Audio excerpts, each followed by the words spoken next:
Pozdravljeni! Danes je prišla na vrsto recenzija izjemno zanimive knjige. Namreč v roki imam delavniški priročnik za Lotus 72 in skupaj si bomo pogledali, kaj je izjemno zanimivega v tej knjigi.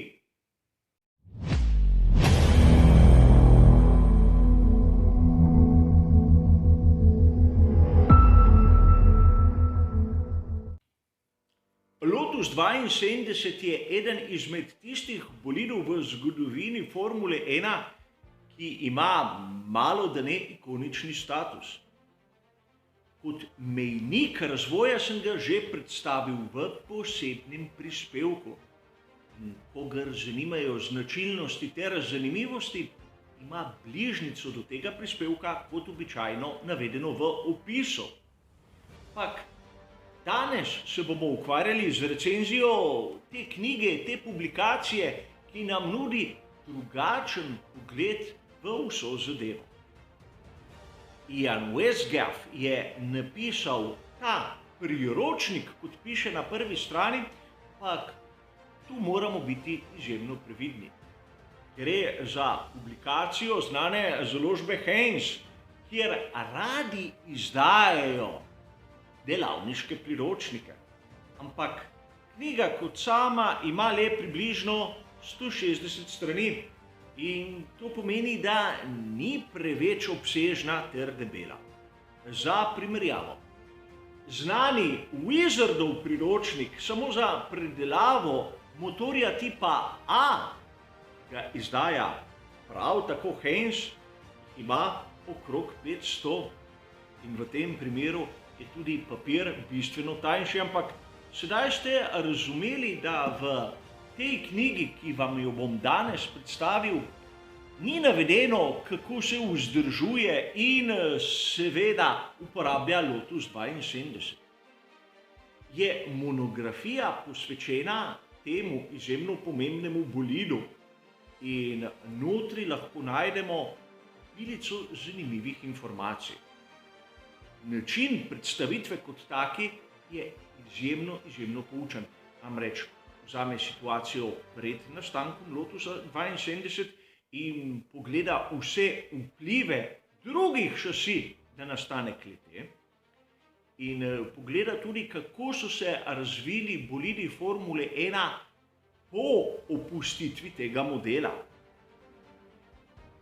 Glavna pozornost je dana na tisto obdobje, praktično v 70 letih, ko je ta bolid Formule 1 kraljeval na progah svetovnega prvenstva. In prikaže nam kar nekaj zanimivih zornih kotov. Namreč po eni strani nam da tisti vidik, ki nam ga pripovedujejo vozniki, ki so imeli čast in možnost uporabljati Lotus 72. Tu govorimo o znanih, kot tudi o malce manj znanih imenih. Ni važno, vsak pogled je pomemben ter zanimiv. A pokaže nam zadevo čisto iz drugega zornega kota, tudi ko nam predstavi pogled samih mehanikov, ki so vzdrževali ta bolid. Najprej je treba povedati, da ko vidimo skupinsko sliko mehanikov ekipe Lotus v tistem obdobju, začnemo spraševati, kje so pa vsi? V starih časih je bilo v boksih Formule 1 bistveno manj mehanikov in tako skozi tako publikacijo lahko tudi malce bolj razumemo in malce bolj občudujemo njihovo znanje. Praktično niso bili specializirani za točno določeno področje, temveč so bili praktično vsi za vse. Razumeti moramo tudi, da takrat so imeli najmanj 3 bolide, torej 2, tista glavna plus rezervnega. In če pogledamo, da jih ni bilo ducat, nam je vse jasno. A glavna zvezda publikacije, seveda Lotus 72. Kjer nam avtor pokaže skozi zgodovinske, ampak tudi sodobne slike vse faktorji razvoja. Pogledamo si malce, kako se je razvila aerodinamika, kakšne so posebnosti, naprimer zavor na tem bolidu, ko je bil vgrajen znani Ford Cosworth DFV, ter še bi lahko našteval. Imamo zanimiv pogled, kjer si lahko predstavljamo, kako so se določene spremembe dogajale skozi celotno zgodovino in seveda opisane so tudi vse različice. Pri Lotusu so poleg številke modela ponavadi dodali črko in tu imamo varianto od tiste začetne pa do končne, ki je imela črko F. Kar daje po mojem osebnem mnenju izjemno dodano vrednost, je tudi uporaba originalnih tehničnih risb. Mi, navdušenci, lahko vidimo v prvi osebi, ko so izgledali načrti določenega dela, ki je sestavljal ta fantastični bolid. Lahko si predstavljamo, kako je bilo včasih za risalnimi deskami, ko so skušali napraviti čim bolj lažji, ampak še zmeraj dovolj trden element, da je zdržal celotno dirko. In ja, smo v tistem obdobju, ko je vsak gram štel in ko so bolidi tudi razpadali na sami progi. In če vam to ni dovolj, ima knjiga še kar nekaj presenečenj. In prva je ta, da nam predstavi tudi današnji pogled na Lotus 72.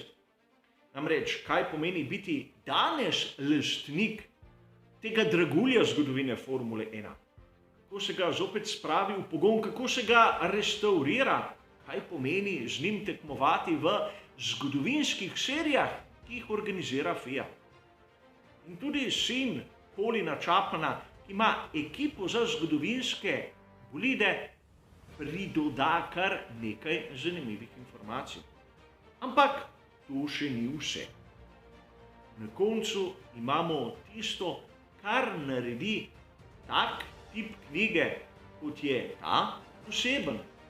Namreč imamo rezultate, ki so jih vozniki dosegli in to skozi vse dirke, ter seveda zraven pripisane številke, šasije in rezultate, ter na koncu tudi praktično zgodovino, kaj se je zgodilo z vsako izdelano šasijo. Vem, za povprečnega navdušenca že malce pregloboko, ampak to je na dnu te knjige in daje vsakomur, ki se malce navduši nad to tematiko, še bolj poglobljen pogled od tistega, kar bi lahko na prvi pogled pričakovali. In kot ste razumeli, knjiga kot taka ni namenjena tistim površnim opazovalcem ter navdušencem Formule 1. Gre za monografijo, posvečeno določenemu tipu bolida. Všeč bo naprimer navdušencem nad ekipo Lotus, kot sem sam, in všeč bo tistim navdušencem, ki so verjetno v prvi osebi doživljali tisto obdobje. Po drugi strani gre za enkratno delo, posvečeno enemu izmed temeljnih bolidov v zgodovini Formule 1 in zato menim, da bi si ga mogel vsak pravi navdušenec privoščiti, kajti cena ni pretirana. A vseeno, kot sem vam omenil, super pomemben zgodovinski bolid ima tudi super dosegljivo monografijo. In to je treba poudariti, da izdelki založbe Heinz nas bodo težko razočarali. Kar se tiče kratke recenzije te, po mojem mnenju, zanimive knjige, je to vse. Hvala za vašo pozornost, ter seveda nasvidenje.